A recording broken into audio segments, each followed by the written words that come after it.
So hello guys, welcome back to my new video. In previous video we are discuss about what is machine learning.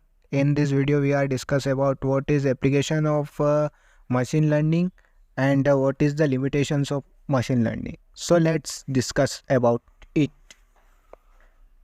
तो machine learning जो है basically pattern recognition में use होती है और recommendation system में use होती है। रिकमेंडेशन सिस्टम में किस तरीके से यूज़ होती है, जब भी हम कोई यूट्यूब वगैरह इंस्टाग्राम वगैरह ओपन करते हैं और हमने कोई चीज़ या रील्स शॉर्ट वगैरह देख लिए और उसको लाइक कर दिए या उससे रिलेटेड 2-3 वीडियो और देख लिए, तो वो हमें नेक्स्ट टाइम उसी से रिलेटेड जो है रील या वीडियो वगैरह जो है सजेस्ट करेगा।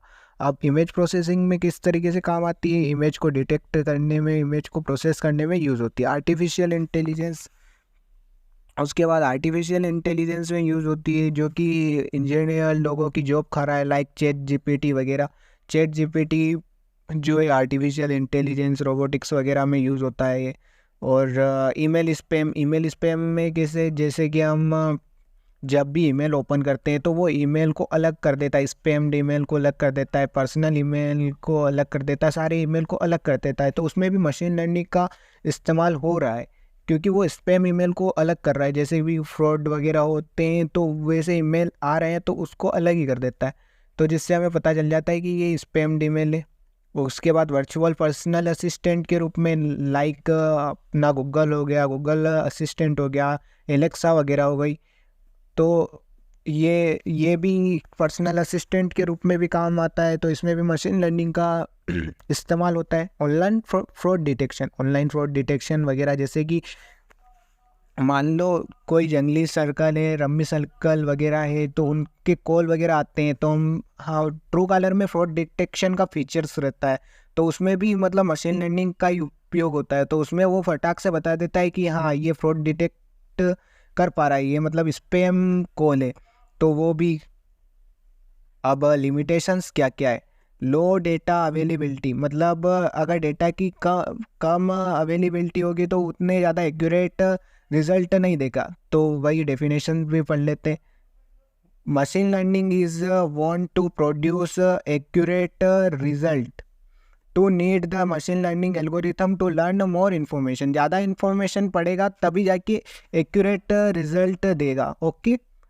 और and data is not sufficient, अगर डेटा सफिशिएंटली अवेलेबल नहीं है तो वो उस टाइप से एक्यूरेट रिजल्ट प्रोड्यूस नहीं कर पाएगा। So it not produce accurate result.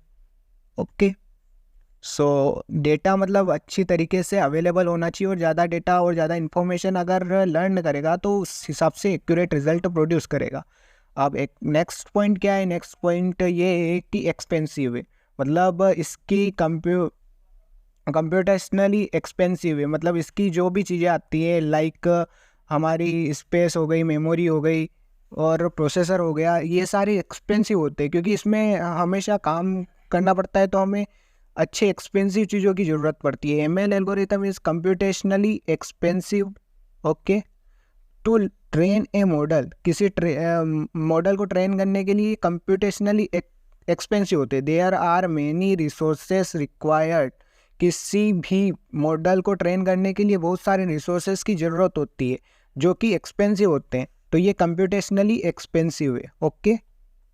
तो next point, transparency and interpretability. Okay.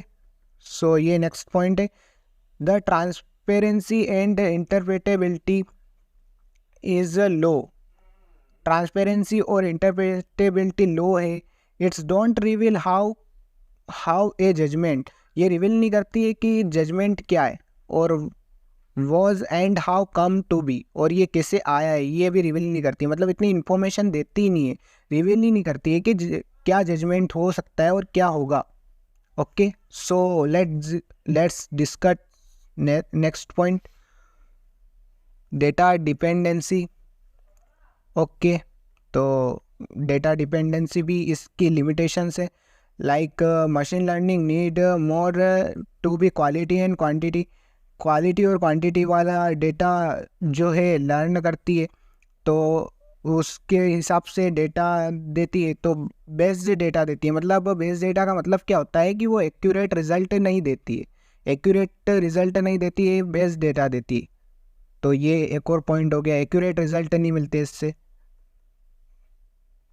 अब एक और इसमें समस्या आती है, एक और प्रॉब्लम आती है, एक और इसकी लिमिटेशन है, ओवर फिटिंग।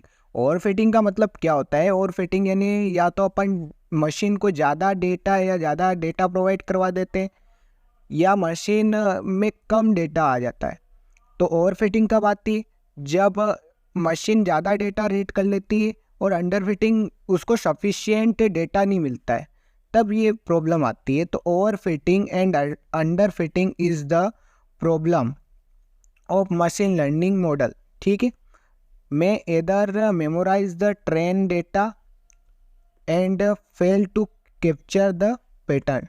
तो पैटर्न को कैप्चर करने के लिए मतलब एक्यूरेट नहीं रहेगी, क्योंकि अगर ज़्यादा डेटा दे देंगे तो वो अलग अलग तरह की इंफॉर्मेशन देगी अपने को, और कम डेटा भी अगर रीड कर लिया उसने तो भी अपने को मतलब सही टाइप का एक्यूरेट रिजल्ट नहीं मिल पाएगा। अब एक्यूरेसी भी इसका मेजर फैक्टर है कि मशीन लर्निंग क्या फॉलो करती है? बेस डेटा को फॉलो करती है। So it is not give certain और accurate result. Base data follow करने की वजह से ये सर्टेन और एक्यूरेट रिजल्ट नहीं दे पाती है, और उस तरीके के प्रेडिक्शंस और डिसीजन एक्यूरेट नहीं रहते हैं। ओके, अब नेक्स्ट पॉइंट जो है एथिकल कॉन्कर्ड। अब एथिकल कॉन्कर्ड क्या है? तो प्राइवेसी, ट्रांसपेरेंसी और accountability are arises in deployment of system. जब इसमें क्या आता है कि प्राइवेसी की प्रॉब्लम आती है और ट्रांसपेरेंसी और एक्यूरेटेबिलिटी की प्रॉब्लम आती है जब भी हम सिस्टम का डिप्लॉयमेंट करते हैं। ओके, अब नेक्स्ट पॉइंट क्या है? Security. Security is the major issue of a machine learning. Machine learning model can be vulnerable to adversely attacks where input modification can learn incorrect prediction. जब वो incorrect prediction learn करेगा तो वो उतना accurate नहीं दे पाएगा रिजल्ट, और security issue बेशक आएगी सही। तो यही था जिसमें हमने डिस्कस किया applications of and limit applications और limitations of machine learning. Hope करता हूँ आपको वीडियो पसंद आई होगी। सो वीडियो को लाइक करना और चैनल को सब्सक्राइब करना। मिलते हैं नेक्स्ट वीडियो में।